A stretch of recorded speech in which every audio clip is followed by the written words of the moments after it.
আউযুবিল্লাহি মিনাশ শাইতানির রাজিম। বিসমিল্লাহির রহমানির রহিম। আসসালামু আলাইকুম। ইসলামী প্রজন্ম পরিষদ কর্তৃক আয়োজিত হিফজুল কোরআন প্রতিযোগিতায় সম্মানিত বিচারক মণ্ডলী, উপস্থিত আছেন এই সংগঠনের প্রাণপুরুষ, যার দক্ষ নেতৃত্বে এগিয়ে যাচ্ছে আন-নাশিদ শিল্পী গোষ্ঠী এবং ইসলামী প্রজন্ম পরিষদ। উপস্থিত আছেন এই সংগঠনের সম্মানিত প্রতিষ্ঠাতা পরিচালক আহ্বায়ক জনাব মাসুম রাব্বানী সাহেব। উপস্থিত আছেন সদস্য সচিব সহ সংগঠনের নেতৃবৃন্দ এবং আজকের অনুষ্ঠানকে যিনি আলোকিত করেছেন, মঞ্চোপবিষ্ট সাভারের শিক্ষাক্ষেত্রে যার দারুণ ভূমিকা রয়েছে প্রিন্স এডুকেশন গ্রুপ। এই প্রিন্স এডুকেশন গ্রুপের অনারেবল চেয়ারম্যান এবং সাভার সিটিজেন ক্লাব লিমিটেডের অনারেবল জয়েন্ট সেক্রেটারি জেনারেল সহ যারা আমার সামনে কোরআনের পাখিরা বসে আছে, যাদের সৌজন্যে আজকের এই আয়োজন, সবাইকে অনেক অনেক শুভেচ্ছা। আমরা ছোটবেলা থেকে সবাই স্বপ্ন দেখি যে আমরা জীবনে অনেক সফল মানুষ হব। এই সফল মানুষ হওয়ার পিছনে আমাদের পিতামাতারা, আমরা অক্লান্ত পরিশ্রম করি, চেষ্টা করি, সাধনা করি। এর মধ্য থেকে কেউ হয়তো অনেক সফলতা অর্জন করে, কেউ হয়তো একটু কম সফল হয়ে যায়।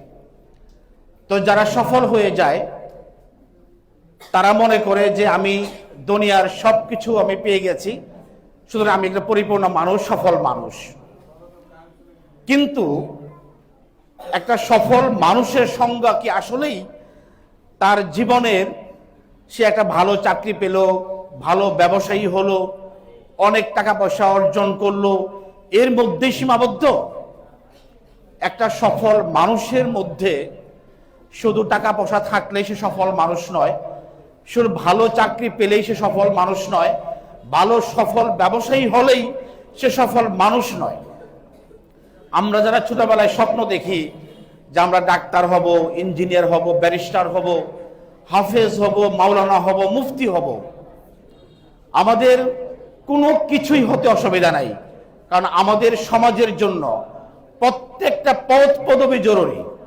ডাক্তার যেমন জরুরি, ইঞ্জিনিয়ার জরুরি, ব্যারিস্টার জরুরি, হাফেজ, মাওলানা, মুফতিও জরুরি। আমরা সব কিছু হতে পারবো, কিন্তু আমাদের সবার আগে যেটা হওয়া দরকার সেটা হচ্ছে ভালো মানুষ হওয়া দরকার।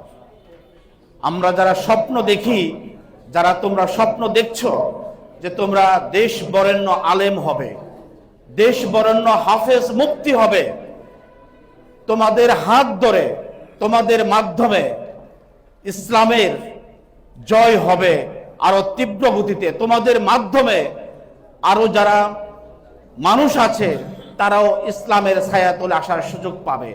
তোমরা হচ্ছে সেই আলোর পথিক, তোমরা আমাদের পথ দেখাবে যারা পথ ভ্রষ্ট তাদেরকে। কিন্তু তোমরা যখন স্বপ্ন দেখবে, তোমরা স্বপ্ন দেখবে সবার আগে আমি ভালো মানুষ হতে চাই। তুমি যদি ভালো মানুষ না হতে পারো, তুমি হাফেজ, মাওলানা, মুফতি হয়ে কোনো লাভ হবে না, ডাক্তার, ইঞ্জিনিয়ার হয়ে কোনো লাভ হবে না। এই জন্য আমরা সবার আগে স্বপ্ন দেখব, যারা পিতামাতা আছে তারাও স্বপ্ন দেখব যেন আমার সন্তান ভালো মানুষ হয়, আর তোমরা যারা আছো তারাও স্বপ্ন দেখব যে সবার আগে আমি ভালো মানুষ হতে চাই।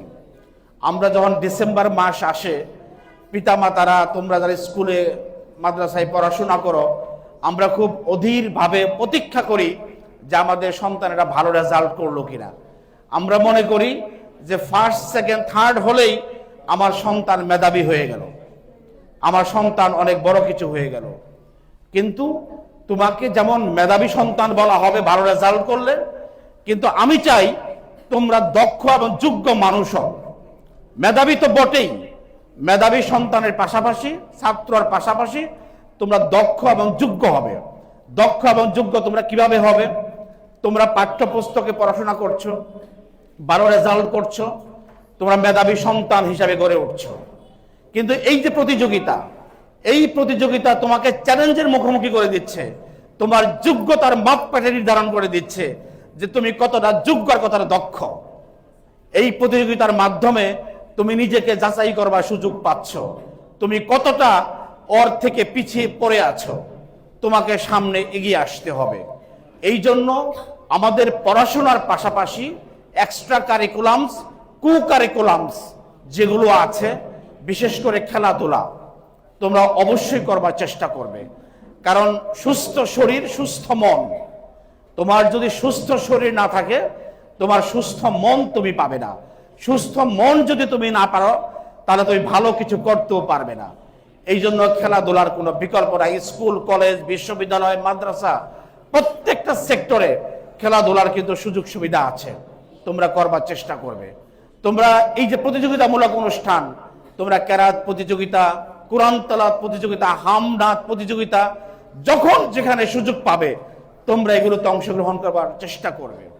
এবং পাশাপাশি আন্নাসী শিল্পী গোষ্ঠীর মতো যারা ইসলামিক কৃষ্টি, ইসলামিক কালচার ছড়িয়ে দিচ্ছে, অপসংস্কৃতি রোধে যারা ব্যাপক কাজ করছে, তোমরা এরকম ইসলামী যে সঙ্গীত আছে, শিল্পী গোষ্ঠী আছে, এদের ছায়াতল থেকে, অপসংস্কৃতি থেকে পরিত্রাণ পেয়ে তোমরা সুস্থ ধারার ইসলামী সঙ্গীতের ছায়াতলে আসবে। তোমাদের জীবনকে এমনভাবে গঠন করবে যেন তোমাদেরকে আমরা মনে করি তোমরা আমাদের পথ প্রদর্শক। তোমাদের জীবন অনেক অনেক সাফল্যমণ্ডিত হোক, তোমরা অনেক বড় হও, তোমরা এহ জগতে এবং পরকালে আল্লাহ তাআলার কাছে প্রিয় পাত্র হও। তোমাদের মাধ্যমে যারা পথভ্রষ্ট তারা যেন সঠিক পথ খুঁজে পায়। তোমাদের জন্য অনেক অনেক শুভেচ্ছা এবং শুভকামনা রইল। তোমাদের জীবন কল্যাণময় হোক, আর আজকের এই অনুষ্ঠান অনেক অনেক সাফল্যমণ্ডিত হোক।